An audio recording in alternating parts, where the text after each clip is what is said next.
Welcome back. All right, so we are now into playoffs, and it feels like playoffs. This game felt like playoffs right out of the gate. And for the Caps, there's some good fortune here. For the Bruins, there's an opportunity missed.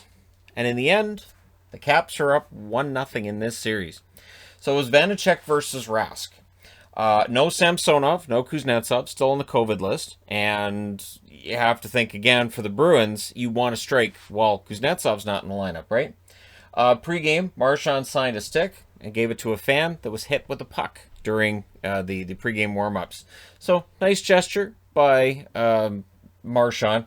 I'm not going to say that little girl that was wearing a Caps jersey necessarily snaps it later in life, but never know. Caps, Bruins, and all that, right? Chara, the 7th player in NHL history to play a playoff game at age 44 or older. So that's noteworthy. And there was an older player who was also going to kind of get into the history books too before this game was out. Both teams got a 2-on-1 in the first minute. Ovechkin was physical early, including throwing a hit on his own guy. I believe it was Backstrom he hit, right? Hey, you got to keep your head up, even against your own teammates. You're keeping them honest. And I thought, all right, so this is how it's going to get played, is it? Caps had the early edge. They came out, they had the jump. Rask was making saves. Caps were up in terms of hitting. They had 5 3 minutes into the game. The Bruins had 0.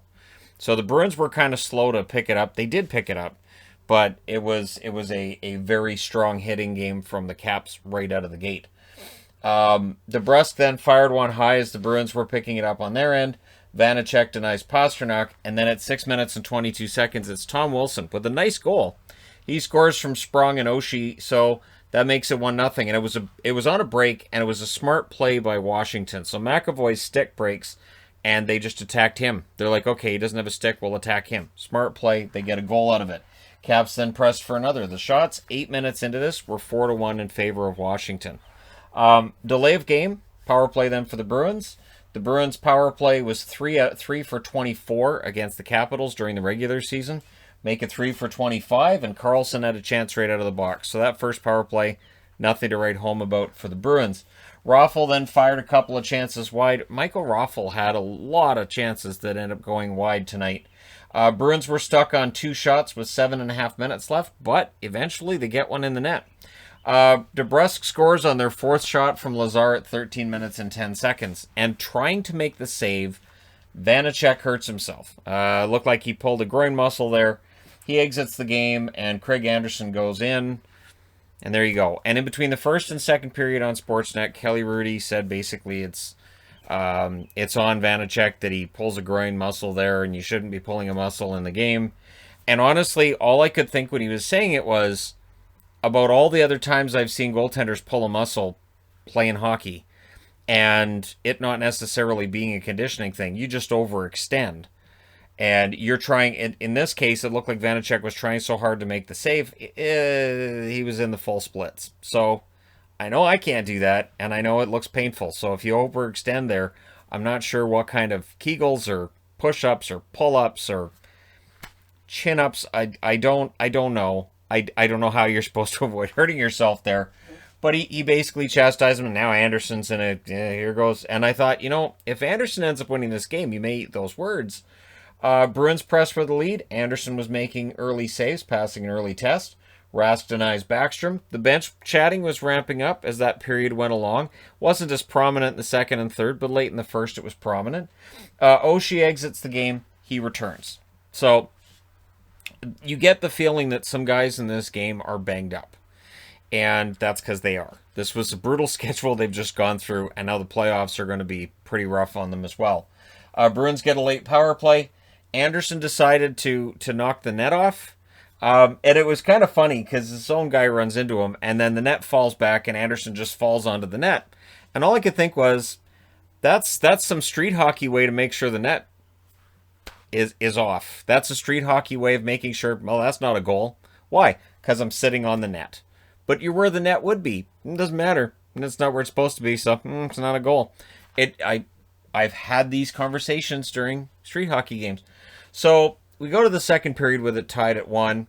Rask stopped an early chance for Ovechkin. There was early jump for the Caps again. Shoulder save then by Rask on Wilson. Marchand missed high as the Bruins were pressing. The amount of times the Bruins missed the net today is startling. I know it reached 20 times they missed the net in the third period. I don't know the final total, but I'm guessing it's high. And they can't keep doing that because that's just not going to work. Ovechkin missed a dangerous rebound. Carlson then misses one wide. Shots were only 3-8 minutes in. Better defense than in the first period, but you wouldn't know it by the scoring because Dylan scores from Mantha and Ovechkin at 8:44. This goal was initially credited to Ovechkin. They took it away from Ovechkin, gave it to Dylan. It actually went off Lauzon's stick, and it was a good play off of a face-off. So nice set play, and Dylan with the goal. The Caps then look for another. Things get kind of scrummy. The Caps end up with a power play. That was killed off. Basically, Ovechkin and Lauzon have something going. I don't know. To me, Ovechkin's a guy you're better off. Just leave him alone. Don't get him all fired up because the series is going to get out of control if you get him all fired up and really hating on you. He's not the kind of guy who plays poorly when he's fired up, so maybe just let him sleep. They woke him up. Bergeron would go to the locker room. He would come back, but again, this is a situation where we're going to see this in every game, I think, from here on. Bruins then get away with a trip. Hey, I'm honest about this. They got away with a trip there. Point shot saved through traffic by Rask. The Caps press with 6 minutes left. Rask saves a shot from Wilson, who again had a good game. Scrum then when Ritchie collides with Anderson. It's not a penalty, but he didn't really try not to collide with Anderson. And again, keep in mind that now Copley's the backup, and they don't want to end up in a situation where Anderson gets hurt too. So the Caps really defensive of their goaltender, and it was nice to see. Bergeron, now back, he would hit the side of the net. The Bruins could not bury the puck. They had opportunities in front of the net, couldn't bury it. They end up getting a power play. That led to a shorthanded chance for Wilson. But there's a power play goal that occurs. Ritchie from Pasternak and McAvoy at 16:40. And it barely crossed the line. It just gets in there before it's cleared out. Bruins then try to get their first lead. But in the last 10 seconds, the Caps get a 3-on-1. That would misfire. So we go to the third period, tied at 2. And after the second, I was talking to my wife and told her, I said, this game looks like it's going to go to overtime. Third period, the Caps press in the first minute. Ovechkin fires one wide from his spot. He has a spot on the ice he likes to score goals from.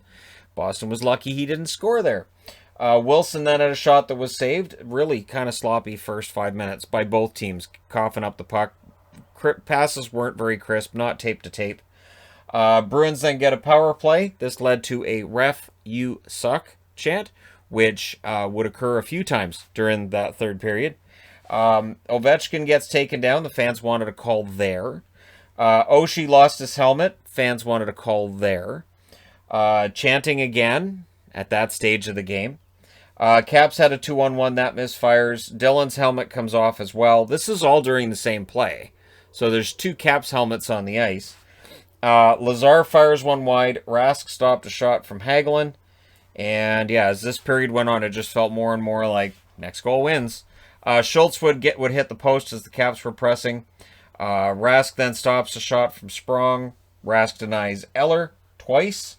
And I think one of those went off the post. So the post denied him one of those 2 times. And it's getting late. Getting late in the game at that point. Felt like next goal wins. And there were a lot of opportunities for Washington late in this. Bruins press with 2.5 minutes left. But we go to overtime. In the overtime, keeping in mind this is the 8th time in 19 playoff meetings between these teams that's gone to overtime. And a reminder that Rask's career numbers in the playoffs against Washington, I'm pretty sure they're not great. And again, when I see the Caps against the Bruins just going all the way back to 1998, I kind of expect the Capitals to pull off a win. I know I wore a Bruins jersey for the preview for this series, but I told you I thought it was going to be very close. One goal game here. Tentative start to overtime. Raffl fires one high. Again, if Raffl starts hitting the net, he's going to get one.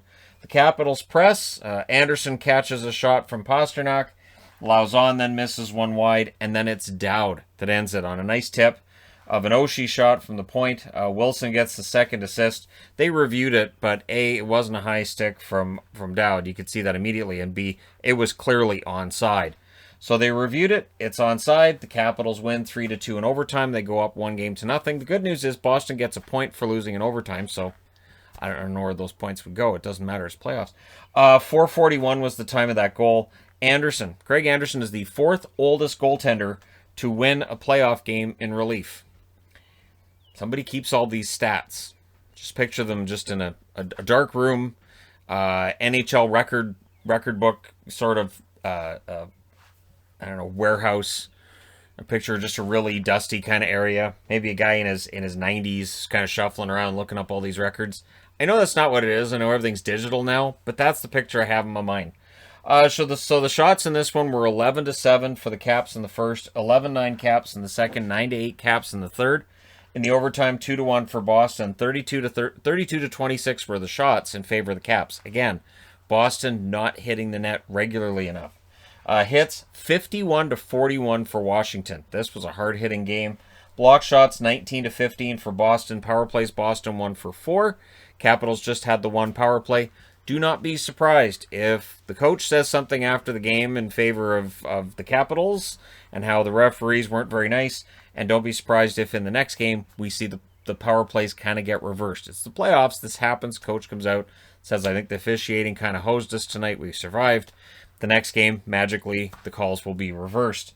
Tuukka Rask saves 29 out of 32 shots. I thought he played well. Vanacek saved 3 out of 4. He's out of the net. Anderson goes in, saves 21 out of 22. So, yeah, Craig Anderson played well in relief. We'll see if in Game 2 they get Samsonov back. Do you go with Anderson again? I think Anderson played well. It was clear that Boston was trying to shoot, I think it was high glove they were looking at. They just kept missing the net. If a couple of those hit, then we're having a different conversation, but they don't. And Anderson had a good save percentage. So we'll see what the Caps do, but it feels like they get away with one. They win without Kuznetsov. They win without Samsonov. They win when Vanacek is hurt. And they win without a goal from Ovechkin. So there are a lot of things that you have to like if you're a Caps fan for the series going forward. And for the Bruins, concerning. They now need to win Game 2 to get a split in Washington, and then that would change the whole complexion as well. I'm guessing that goal will be a 1-goal victory as well. I think this is 9 in a row now between these teams that has been a 1-goal victory. So yeah, or 7 of 9 or 8 of 10. It's a lot. These teams are close, and tonight, Washington's the victor. Let me know your thoughts regarding this game in the comments section below as always. Don't forget to hit like and subscribe if you're browsing your way through. You just happened upon this video. Yep, we're back. Playoff time. And for the Caps, they're 15 wins away from a Stanley Cup. The Bruins are 16 games away from a Stanley Cup. So that's one way to look at it. All right, thanks for all your support. I will talk to you again soon.